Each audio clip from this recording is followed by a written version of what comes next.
પંચમહાલથી સમાચાર પંચમહાલના હાલોલમાં જમવાની બાબતમાં મિત્રે જ મિત્રની હત્યા કરી છે.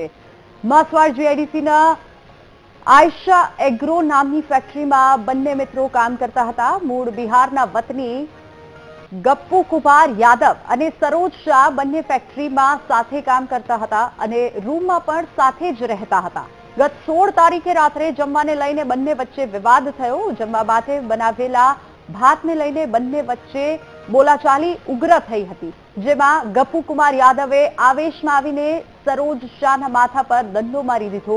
સરોજ શાહ લોહીલુહાણ હાલતમાં જમીન પર ઢળી પડ્યો. અન્ય લોકો ઇજાગ્રસ્ત સરોજ શાહને હોસ્પિટલ લઈ ગયા, જ્યાં ટૂંકી સારવાર બાદ તેનું મોત નીપજ્યું.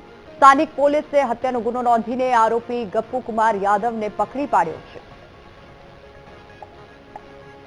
રાતે તેમની બંને જમવાનું સાથે બનાવી અને પછી જે ચાવલ બનાવ્યા તે ચાવલ બનાવેલા ચાવલને વહેંચણી બાબતમાં બોલાચાલી થઈ અને પછી એ ઝપાઝપી થઈ. એમાં જે સનોજ કરીને જે છોકરો હતો એના સાથના જ એટલે કે ગામના જે એનો મિત્ર હતો એ ગપ્પુ મદન યાદવ નામના મિત્રએ જે બળતણનું એક લાકડું પડ્યું હતું એ માથામાં મારી દેતા આજે સનોજ શાહ નામનો જે યુવક હતો એ ઈજાગ્રસ્ત થયેલો અને એને ફેક્ટરીના જે માલિક છે એમના સૂચનાથી પ્રથમ કાલોલ ખાતેની હોસ્પિટલમાં અને ત્યારબાદ ગોધરા સિવિલ હોસ્પિટલમાં સારવાર માટે લઈ જવામાં આવેલું.